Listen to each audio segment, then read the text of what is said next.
லட்சம் விவசாயிகள் இவரை நம்பி ஓட்டு போட்டாங்க. ஏற்கனவே அரசியல்வாதிகள் இது மாதிரி சொன்ன மாதிரி நடக்கலன்னு தான் புதுசா வந்த இவர் செய்வார்னு நாம எல்லாம் வாக்கு கொடுத்தோம், வாக்கு ஓட்டு போட்டோம்.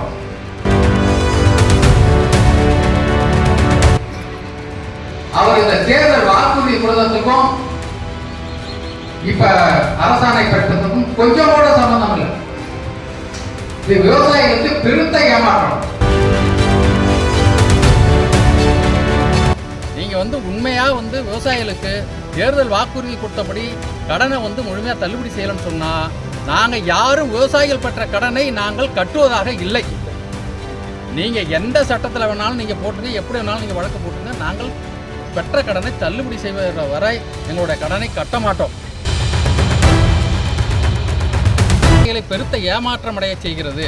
காரணம், விவசாயிகளை பெரு விவசாயி சிறு விவசாயிகள் என்ற பிரித்தும் குறு விவசாயிகள் பெற்ற கடன் 50,000க்குள்ளார தள்ளுபடியும் பெரு விவசாயிகள் பெற்ற கடன் 1 லட்சத்திற்கு மேல் உள்ளதை 5,000 மட்டும்தான் தள்ளுபடியாகும் என்பதை நாங்கள் வன்மையாக கண்டிக்கின்றோம்.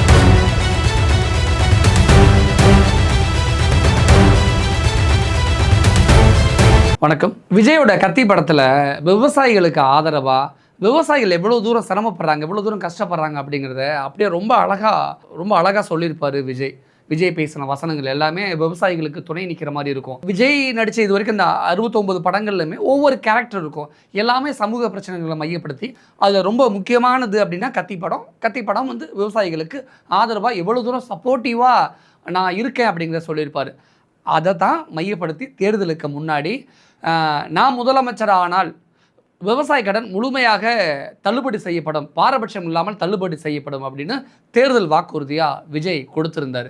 ஆனால் சொன்னதை விஜய் செஞ்சாரா அப்படிங்கிற ஒரு கேள்வி இருக்குல்ல. விஜய் அவசரப்பட்டு தப்பு பண்ணிட்டாரு. விஜய் முதலமைச்சராகி சம்பாதிச்ச முதல் எதிரி அப்படின்னா அது விவசாயிகள் தான் அப்படிங்கிற ஒரு அவப்பெயரை விஜய் இப்போ எடுத்திருக்காரு. விவசாய கடனை தள்ளுபடி பண்ணுறேன் அப்படிங்கிற பேரில் பாரபட்சமாக ஒரு கேட்டகரி பிரித்து வச்சுருக்காங்க.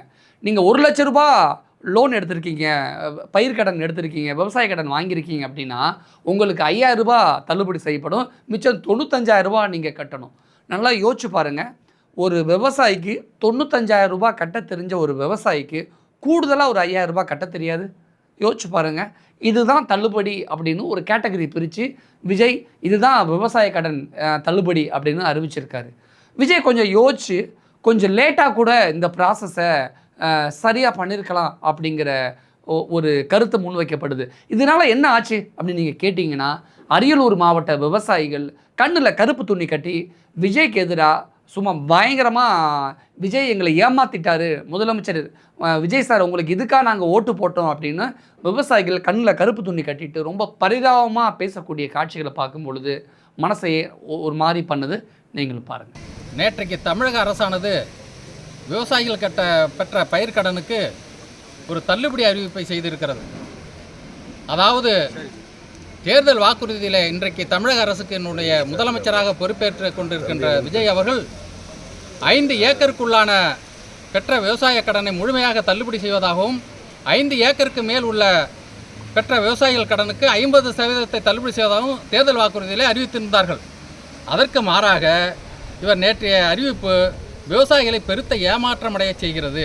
காரணம், விவசாயிகளை பெரு விவசாயி சிறு விவசாயிகள் என்ற பிரித்தும் குறு விவசாயிகள் பெற்ற கடன் 50,000க்குள்ளார தள்ளுபடியும் பெரு விவசாயிகள் பெற்ற கடன் 1 லட்சத்திற்கு மேல் உள்ளதை 5,000 மட்டும்தான் தள்ளுபடியாகும் என்பதை நாங்கள் வன்மையாக கண்டிக்கின்றோம். அதை கண்டிக்கின்ற வகையில் எங்களுடைய வாழ்வாதாரத்தை இருட்டில் கொண்டு தள்ளிவிட அதன் பயனாகத்தான் நாங்கள் எல்லாமே இப்போ கருப்பு துணி கட்டிக்கிட்டு இருக்கிறோம். காரணம், நீங்கள் எலெக்ஷனுக்கு முன்னாடி தேர்தல் வாக்குறுதி கொடுத்தது என்ன, இப்போ செஞ்சது என்ன, ஏன் இவ்வளோ பித்தலாட்டம்? இப்போ தமிழக அரசு பொறுப்பேற்ற உடனே நாங்கள் இதையெல்லாம் எதிர்பார்த்துட்ருக்குறோம். ஆனால் இதிலே ஒரு டேட்டை வேறு கொடுத்துருக்கீங்க. அந்த டேட்டுக்கு பிறகு வாங்கின விவசாய கடன்லாம் அவங்க விவசாயிகள் என்ன வருது? இப்போ ஏற்கனவே டைம் முடிஞ்சு வட்டி அபராத வட்டியெல்லாம் போட்டுட்ருக்குறாங்க. நீங்கள் சரியாக இன்னும் கொஞ்சம் அவகாசம் எடுத்துங்க. நீங்கள் உண்மையாக விவசாயிகளுக்கு தேர்தல் வாக்குறுதி கொடுத்தபடி கடனை முழுமையாக தள்ளுபடி செய்யலைன்னு சொன்னால் நாங்கள் யாரும் விவசாயிகள் பெற்ற கடனை நாங்கள் கட்டுவதாக இல்லை.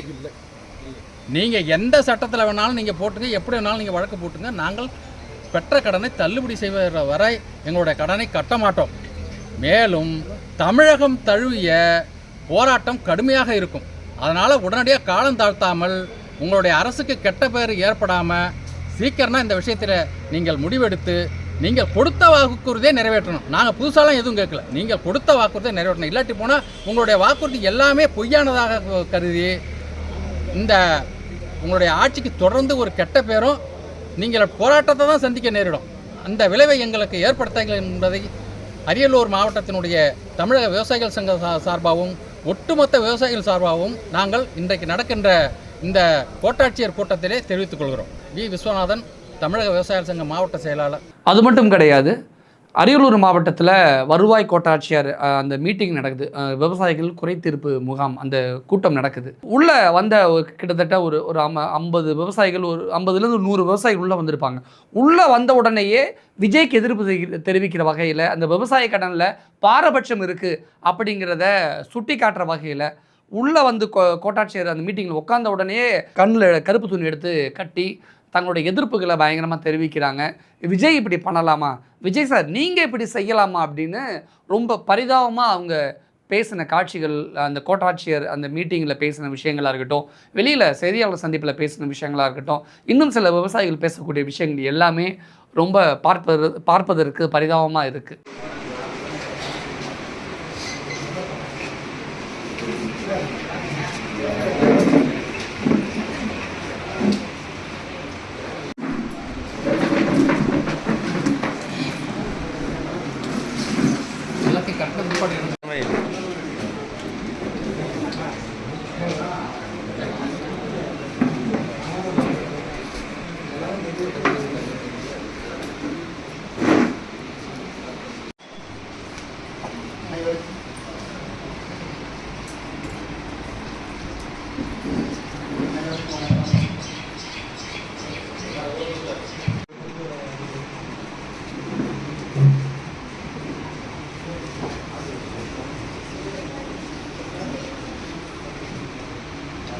பிரதிநிதிகள் எங்களுடைய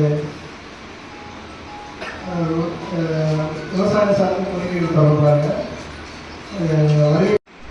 தமிழக அரசானது இந்த அரசில முதலமைச்சராக பொறுப்பேற்று கொண்டிருக்கின்ற விஜய் அவர்கள் இவருடைய தேர்தல் வாக்குறுதியில விவசாயிகள் பெற்ற பயிர்க்கடனை 5 ஏக்கர், அதாவது பணத்தை பிடிச்சி சொல்ல, அன்றைக்கு அவர் சொன்ன வாக்குறுதி 5 ஏக்கருக்குள்ளான விவசாயிகள் பெற்ற கடனை 100%, அதாவது முழுமையாக அந்த கடனை தள்ளுபடி செய்வதாகவும், 5 ஏக்கருக்கு மேல், அது பெரிய விவசாயி சின்ன விவசாயி அப்படின்லாம் எதுவுமே கிடையாது, 5 ஏக்கருக்கு மேல் பெற்ற விவசாயிகளுடைய பயிர்க்கடனை 50%, 1 லட்ச ரூபாய் வாங்கிட்டீங்கன்னா 50,000 தள்ளுபடி, 1,60,000 வாங்கிட்டா 80,000 தள்ளுபடி. இந்த அடிப்படையில் நாம் தள்ளுபடி செய்வதாகவும் வாக்குறுதி அளித்தார். அந்த வாக்குறுதியின் அடிப்படையில் தமிழகத்தில் உள்ள 60 லட்சம் விவசாயிகள் இவரை நம்பி ஓட்டு போட்டாங்க. ஏற்கனவே அரசியல்வாதிகள் இது மாதிரி சொன்ன மாதிரி நடக்கலன்னு தான் புதுசா வந்த இவர் செய்வார்னு நாம எல்லாம் வாக்கு கொடுத்தோம், ஓட்டு போட்டோம். ஆனா நேற்றுக்கு சாயந்தரம் ஒரு 5 மணி வாக்குல இவர் அறிவிப்பு வெளியிட்டது, அவர் இந்த தேர்தல் வாக்குறுதி கொடுத்ததுக்கும் இப்ப அரசாணை பெற்றதுக்கும் கொஞ்சம் கூட சம்பந்தம் இல்லை. இது விவசாயிகளுக்கு பெருத்த ஏமாற்றம். அவர் பணத்தை பற்றி சொல்லவே இல்லை, நிலத்தை பற்றி தான் சொன்னார். இப்ப என்ன சொல்றாரு, 50,000 உள்ள 50,000 வரை பெற்ற விவசாயிகள், சிறு குறு விவசாயிகள், குறு விவசாயிகள் என்பது 2.5 ஏக்கருக்குள்ளார, சிறு விவசாயிகள் வந்து 2.5 இருந்து 5 ஏக்கருக்குள்ளார, 5 ஏக்கருக்கு மேல பெரிய விவசாயி. அந்த விவசாயிகளை பிரித்து 2.5 ஏக்கருக்குள்ளார விவசாயிகள் பெற்ற கடன் அநேகமா 10,000 20,000 மானாவாரியா தான் இருக்கும். பாசன பகுதியாக இருந்தால் நெல்லுக்கா இருந்தால் 35 ஒரு 70 இப்படி வரும். அந்த நெல்லா இருந்தால் தான் 50,000க்குள்ளார வரும். மேக்சிமம் அந்த குறு விவசாயிகள்ங்கிறதுல எலிஜிபிள் விவசாயிகளுக்கு வராது. ஆக மேக்சிமம் 50,000ங்கிறதே இவர் போட்ட சட்டத்தில் அமலுக்கு வராது, விவசாயிகள் பயன்பெற மாட்டாங்க. ஆக அடுத்தது இன்னும் ஒரு பெரிய கேவலமான விஷயம், 1 லட்சத்துக்கு மேல வாங்கின விவசாயிகள், சிறு விவசாயி பெரிய விவசாயி அப்படிங்கிறதுலாம் இல்லை. ஏன்னா சிறு விவசாயி 1 லட்சத்துக்கு மேல 5 ஏக்கர் வந்து நெல்லுக்கு பயிரிட்டாங்கன்னா கிட்டத்தட்ட 13, 15, 5, ஏதாவது 1.75 வரை எலிஜிபிள், அதிகபட்சம் 1.60 வரை வந்திருப்பாங்க. அப்போ 1 லட்சம் வாங்கியிருந்தாலும் அவங்களுக்கு 5,000 தான் தள்ளுபடி. இது எங்களுக்கு பெருத்த ஏமாற்றத்தை கூட இல்லை. அதாவது ரொம்ப கேவலமான பிச்சை போடுறீங்களா? ஏங்க 1.5 லட்சம் கட்டுறவங்களுக்கு 10,000 சேர்த்து கட்ட தெரியாது? சுத்தமா தள்ளுபடிங்கிறதே விட்டுரு. அவங்களாம் தள்ளுபடி இல்லைன்னு சொல்லு, அது எங்களுக்கு கௌரவமாவது இருக்கும். ஆனா 5,000 தான் தள்ளுபடின்னு சொன்னா அது என்ன அர்த்தம்? நீ யாருடைய யோசனை கேட்டு இந்த வேலை செய்யற? அப்போ ஒவ்வொருத்தரும் ஆட்சிக்கு வரும்போது தவறான நிறைவேற்ற முடியாத வாக்குறுதிகளை எல்லாம் கொடுத்து நீங்க ஆட்சிக்கு வந்த உடனே கொள்ளையடிக்கிறது வேலை. நாங்க என்னன்னா உங்களை நம்பி ஓட்டு போட்டு நாங்க ஏமாறுறது எங்க வேலை. இதுக்கெல்லாம் என்னன்னா அரசியல் சாசன பிரிவுல என்ன செய்யுது, ஹைகோர்ட்டு சுப்ரீம் கோர்ட்ல என்ன செய்யுதுன்னு தெரியல. இவங்க இஷ்டத்துக்கு பொய் சொல்லி வந்துடுறாங்க, நிறைவேற்ற முடியாத வாக்குறுதிகள் எல்லாம் தந்துடுறாங்க. திருப்பி ஆட்சிக்கு வந்த உடனே வெள்ளை இருக்கிற தரம் கற்பதிக்க தரம் சொல்றாங்க. இவர்கிட்ட என்னன்னா 10 லட்சம் கோடி கடன் பச்சை பொருளுக்கு கூட எல்லாத்துக்கும் தெரியும், 10 லட்சம் கோடி கடன் தமிழ்நாட்டில் இருக்குன்னு தெரியும். நான் சாத்தியப்படுற வாக்குறுதிகள் தான் தரேன்னு நீ சொன்னீரு. இப்போதைக்கு என்னன்னா எனக்கு அவகாசம் கொடுன்னு கேட்குறீங்க. திருப்பி எல்லா துறையிலையும் நாங்க வந்து எல்லாத்தையும் பார்த்துட்டு வெள்ளை இருக்க கொடுக்குறோன்னு சொல்றீங்க. இதெல்லாம் யாரை ஏமாற்றுறது? நாங்க கூட என்னன்னா ஒவ்வொரு முறை மாவட்ட ஆட்சித்தலைவரா பொறுப்பேற்றாலும் சரி, அவரு கூட நான் ஒரு 6 மாசம் வரை பொறுமையா இருப்பேன். என்னை பற்றி தெரிஞ்சவங்களுக்கு எல்லாத்துக்கும் தெரியும். மாவட்ட ஆட்சித்தலைவர் அந்த கூட்டத்தில் எல்லாம் தெரியும், நம்ம உடையாபுரம் படத்துல எல்லாருக்கும் தெரியாது, மீடியாவுக்கும் தெரியும். 6 மாசம் வரை நான் பொறுமையா இருப்பேன். அவர் எப்படி செய்யறாரு, அவர் வந்து எல்லாத்தையும் என்ன பண்றாருன்னு அப்படி பார்க்கணும். அது மாதிரி தான் ஆட்சியில பொறுப்பேற்கிறோம். நம்ம ஒரு 6 மாசம் வர பொறுப்பேற்கணும், பொறுமையா இருக்கும்.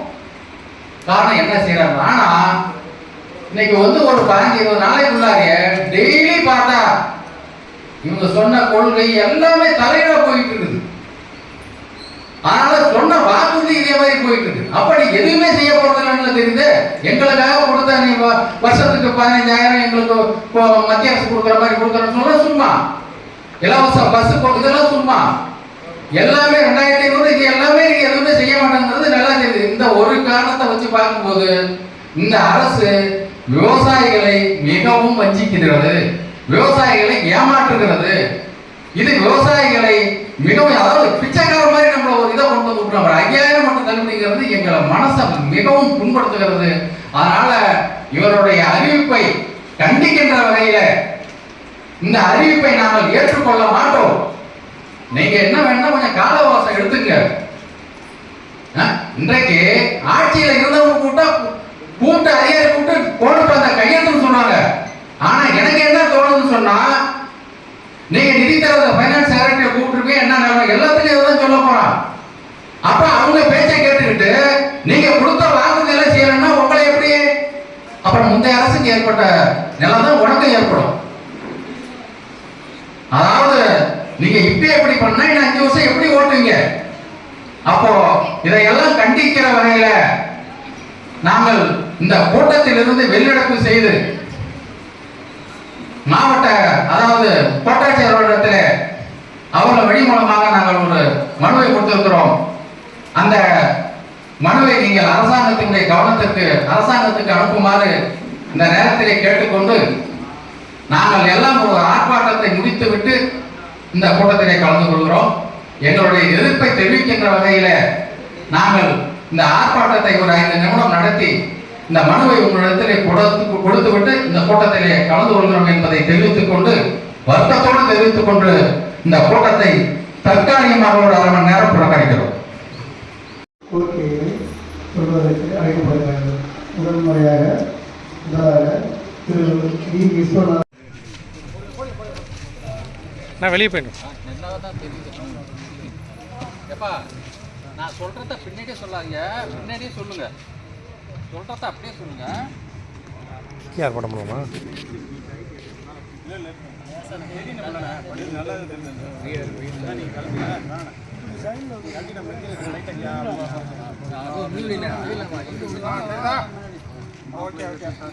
தமிழக அரசே தள்ளுபடி செய். விவசாயிகள் பெற்ற பயிர்க்கடனை முழுவதுமாக தள்ளுபடி செய். நீங்கள் கொடுத்த வாக்குறுதியை நிறைவேற்று. நீங்கள் கொடுத்த வாக்குறுதியை நிறைவேற்று. விவசாயிகள் வயிற்றில் அடிக்காதே.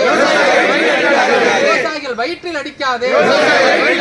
விஜய் சினிமாவில் மாஸ் ஹீரோ, அதுவும் கத்தி படத்தில் விவசாயிகளுக்கு உறுதுணையாக ஆதரவாக விஜய் நடிச்சிருப்பார். அதெல்லாம் செம்ம மாஸ், பக்கா மாஸ் அப்படி இருக்கும்.